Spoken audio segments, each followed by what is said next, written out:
Hello guys, मैं हूँ Priyanka Yadav. Reasoning and computer classes में आपका स्वागत है। आज आपका वीडियो रहेगा रेलवे एएलपी एंड टेक्नीशियन के रिज़ल्ट से रिलेटेड। जैसे अभी आप सबको पता है कि रेलवे एएलपी का रिज़ल्ट आ चुका है। 5 तारीख को रिज़ल्ट आ गया था CBT 2 का, ठीक है। तो वहाँ से जिन बच्चों ने एएलपी के लिए अप्लाई किया था, वहाँ से उनको पता चल चुका होगा कि वो 3rd राउंड के लिए क्लियर है या फिर नहीं है, ठीक है।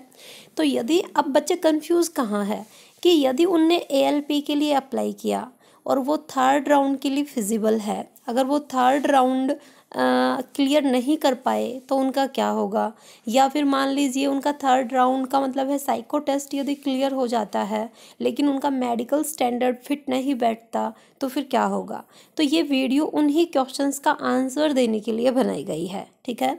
तो देखिए, सबसे पहले हम बात करते हैं आरआरबी एएलपी के CBT 2 के रिज़ल्ट से रिलेटेड।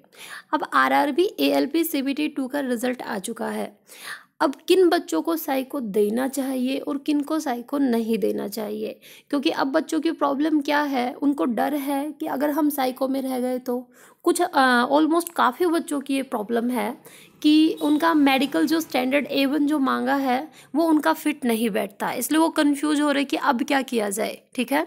तो आपको क्या करना है, यदि आप साइको की तैयारी अच्छे से नहीं कर पा रहे हैं या फिर साइको से आपको डर लग रहा है कि हम नहीं देना चाहते, या फिर आपका जो A1 स्टैंडर्ड है, मेडिकल स्टैंडर्ड है, वो आपका फिट नहीं बैठता है, ठीक है, तो आपको साइको टेस्ट नहीं देना चाहिए। क्योंकि यदि आपका मेडिकल फिट नहीं बैठता है तो बाद में जब लास्ट राउंड आपका होगा, पूरे राउंड होने के बाद लास्ट में आपका मेडिकल होगा तो वहाँ पर आपको एग्जिट कर दिया जाएगा, बाहर निकाल दिया जाएगा।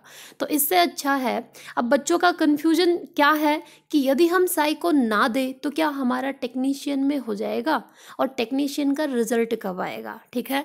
तो अभी टेक्नीशियन का कोई रिजल्ट नहीं आएगा, पहले आपका साइको टेस्ट होगा, उसके बाद आपका टेक्नीशियन का रिजल्ट आएगा। अब देखिए, टेक्नीशियन का रिजल्ट किस बेसिस पर आएगा। टेक्नीशियन की कट ऑफ ये मानकर चलिए कि काफ़ी हाई जाएगी, एएलपी से हाई जाएगी।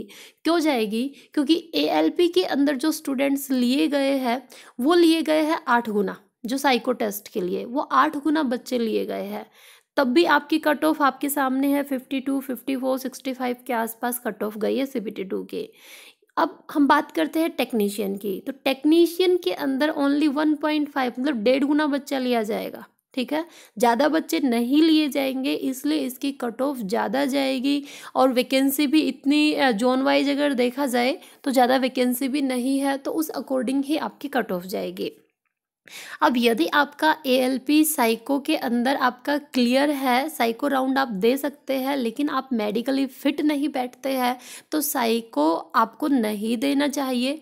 क्यों, क्योंकि यदि आप साइको नहीं देंगे तो भी आप टेक्नीशियन के लिए, यदि आप टेक्नीशियन की कट ऑफ क्लियर कर जाते हैं तो आपका शॉर्ट लिस्ट हो जाएंगे टेक्नीशियन के लिए। आपको बिल्कुल भी सोचने की ज़रूरत नहीं है, इसके अंदर आप टेक्नीशियन के लिए शॉर्ट लिस्ट होंगे ही, ठीक है। ओके, अब यदि अब कुछ बच्चों का है कि मान लीजिए हमने मेडिकल दिया और मेडिकल के साइको दिया और साइको के अंदर यदि हम फेल हो जाते हैं तो क्या हम टेक्नीशियन के अंदर हम शॉर्टलिस्ट हो पाएंगे। तो यदि आप टेक्नीशियन की कट ऑफ क्लियर कर देते हैं तो टेक्नीशियन के लिए आप शॉर्टलिस्ट हो सकते हैं, ठीक है। कैसे, अभी ऐसा नहीं है कि अभी टेक्नीशियन का रिजल्ट आ जाएगा, टेक्नीशियन का रिजल्ट अभी नहीं आएगा, पहले एएलपी साइको टेस्ट होगा, साइको का जो रिजल्ट है वो और आपका टेक्नीशियन दोनों को मिलाकर रिजल्ट निकाला जाएगा, क्योंकि जो बच्चे साइको के अंदर फेल होंगे वो टेक्नीशियन के अंदर लिए जाएंगे, ठीक है। तो इसके अंदर बिल्कुल भी आपको घबराना नहीं है। ये अगर आपको इससे रिलेटेड कोई भी डाउट होता है या आपको कोई भी कन्फ्यूजन होता है तो नीचे कमेंट बॉक्स में आप कमेंट कर सकते हैं।